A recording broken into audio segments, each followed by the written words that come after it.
afternoon all. I have a very small story of 4 different trends that are happening across the globe in the high-tech product engineering side. We will talk about trends and opportunities and then see what is the Korea's new global customer wanting from Korea's different conglomerates or different firms, and then what we can do together to meet these global customers' needs. The first trend out of this is about usage of smart technology. We are talking about electronics and software that is increasingly going inside of different products, converting purely mechanical products into mechanical plus electronics plus software. One usage is energy efficiency. Second usage is, for example, improving reliability, flexibility, and so on. This is all happening across, and we'll see more about this in the coming slides. The next trend that we are seeing is about high speed and convergence. High speed as in high performance speed inside the processors, high speed of communication, high speed of storage, access, and everywhere. For example, in case of communication, we have seen 2,400 times increase from 64 kbps to 150 mbps coming in LTE or in the 4G technology that everyone is talking about as of now. And all this is getting converged to different kinds of devices, be it PC, be it mobile platforms, or be it different handheld devices.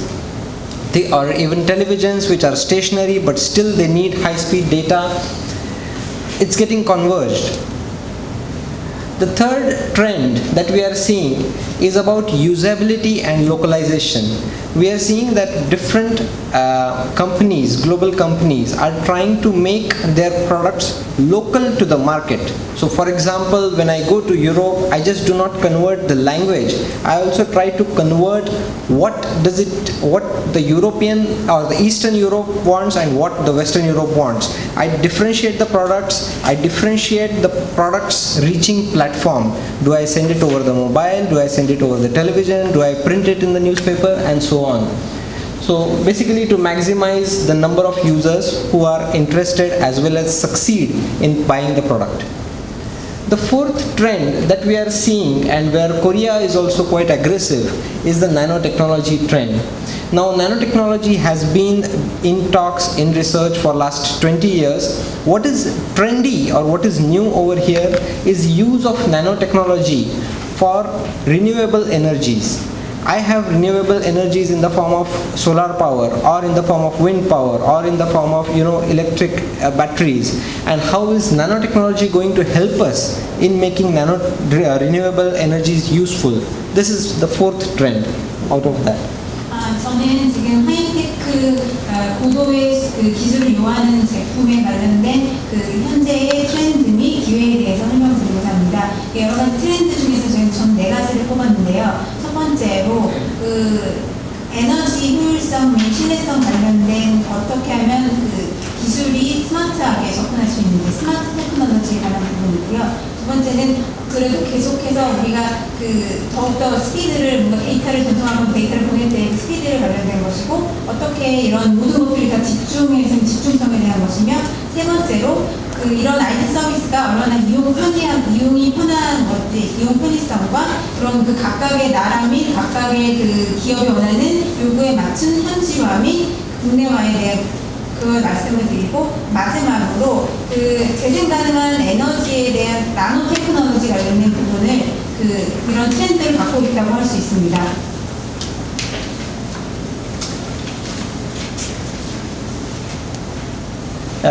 Regarding usage of smart technology, you might have heard about smart grids, where we have the distribution center, then we have the data concentration or the metrology, and then there is the energy gateway.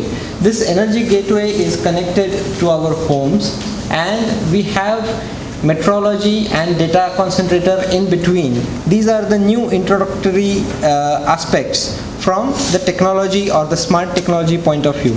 This is where electronics and software is getting increased.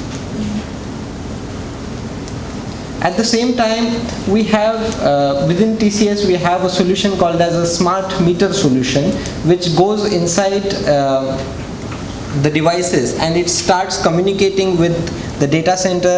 It starts recording how much is the consumption, how frequently it is being used, and what is the consumption graph, and how the end user can save energy from consumption point of view as well as from cost point of view. So this in turn helps the end user and the global energy consumption.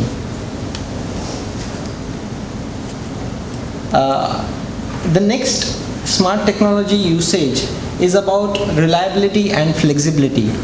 Here we'll just cover an example of what is really usage of smart technology. We are seeing that motors, electric motors, are getting very popular in different devices for very fine control. So for example, traditionally in cars we always had engines driving the wheels and the transmission box delivering the power. Here we are now seeing hybrid transmission, which is having two different motors, or basically motors for controlling the wheels, and this motors is being driven again by software. It is being controlled by software. Similarly, there are applications in aerospace, there are applications in medical electronics, even our PC hard disks, which are quite popular in every household. Every person probably today carries a PC, and it has got a motor inside that, and this requires very sophisticated control. So basically it requires zero defect kind of solutions as well as feature based solutions for reliable and flexible software that can be trusted upon, software that will not fail, at the same time software that can be easily modified for such kind of applications. We talked about high speed and convergence, and we talked about LTE. Now when we are talking about LTE, again here this requires a lot of ready to use, quickly developed, quickly usable kind of components, which is what TCS and other Indian companies and other global companies are investing upon. So if you remember, in the year 2000, 2001, or maybe late 1990s, we had the dot-com boom. And during the dot-com boom, we had IBM, HP, Sun, and Oracle, everyone developing internet applications. Similarly, today, people are developing applications and ready-to-use components for the LTE protocol stack, which will go inside the network, which will go inside the mobile, or which will analyze and log how the LTE is performing, and so on. And this is not just meant for the mobile, it can be also used for TV, it can be used for anything. This is one application of usability and localization. We always talk about localization in the sense of language, but here this is an application for makeover. You know, typically for makeover, in the cosmetic shops, there are either samples of lipsticks, or there are either samples of cosmetic items which can be tried upon, and eventually it becomes very costly and also troublesome for the end user to actually use these samples. Whereas on the other hand, a mobile is becoming very popular and the growth in mobile applications is huge. So one of the things that we tried in TCS is developing an application which will help in doing or trying out various cosmetic products. And this is where it succeeded. I mean, this is a hugely successful application that we developed. The camera that is there on the mobile is being used by an end user for directly trying out different types of makeups, and then it also gives a recommendation list on what you can try and from where you can buy. So that is what we are talking about when we are talking about usability and localization. 이 부분은 지금 저희 그 모바일 관련된 어플리케이션을 개발하면서 우리가 어떻게 하면 이런 IT 서비스 관련된 부분이 하이테크 테크놀로지와 접목해서 고객한테 이용을 더 편하게 하고 실제 고객이 원하는 건 무엇인지 개발하는 부분을 예를 하나 보여드렸습니다. 지금 TCS에서는 얼마 전에 그 아이폰의 어플리케이션 하나 개발했는데 이 보시면 그 모바일 메이크업 화장에 관련된 부분인데 실질적으로 고객이 화장품을 사보기 전에 이 어플리케이션을 이용해가지고 미리 발라보고 그런 것을 확인할 수 있으므로 굉장히 이러한 것들이 고객한테 고객 편의를 증대시킬 수 있고 이런 개발을 통해서 우리가 고객에 얼마만큼 다가서는지 솔루션을 제공할 수 있다고 할 수 있습니다. The next trend that we talked about was in the sense of nanotechnology, where what we are doing today is for the hybrid electric vehicle or for a fuel cell vehicle, we are working on molecular research which will help improve the performance and reliability of the battery pack that goes inside this.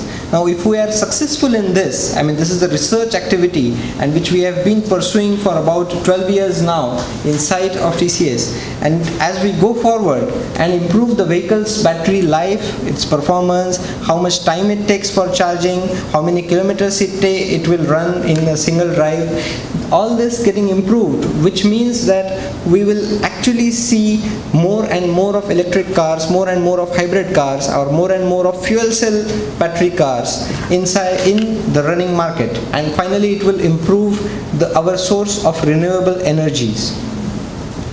마지막은 지금 재생가능 에너지에 관련된 나노 테크놀로지에 대해서 보고 있습니다. 지금 이거는 현재 R&D 개발하고 있는 여러 가지 개발되고 있는 분야이기도 한데 보시면 저희의 그런 기술 및 IT 기술 접목이 돼서 이런 하이브리드 차 및 전기차 그리고 퓨얼 셀을 연료로 하는 퓨얼 셀, 배터리카 이런 것들을 개발을 하고 이런 성능을 향상시키는 것에 IT 관련된 분야가 접목될 수 있습니다. So basically there are a lot of things happening. We have only tried to bring those things which are relevant to India as well as Korea. I'll just put up the summary slide of this whole presentation. We have seen the global IT industry and how it is earning revenues from the overall IT outsourcing that is happening. Now within the overall IT outsourcing, we have seen how India has been the leading pack for last 50 years, and now how it is also establishing centers worldwide.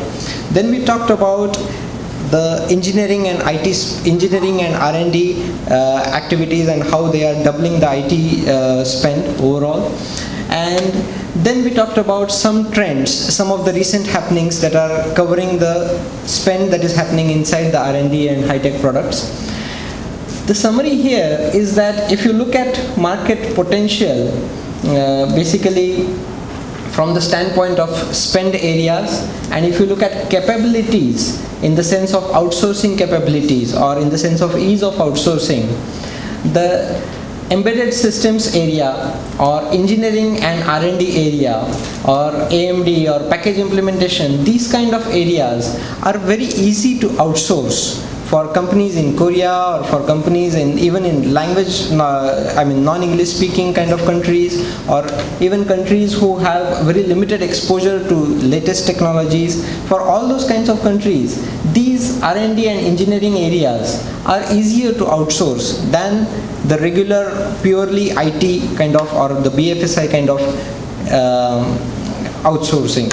And this is where we would like to say that these are quick wins for both the Korean companies as well as for Indian companies. And that's all actually from our side.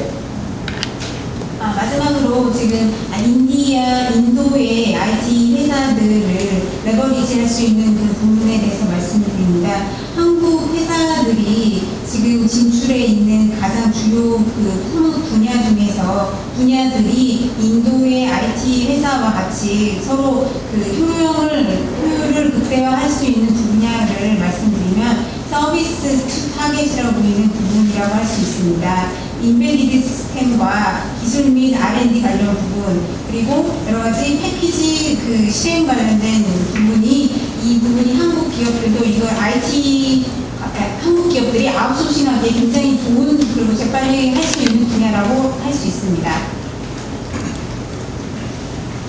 Any questions, anything you can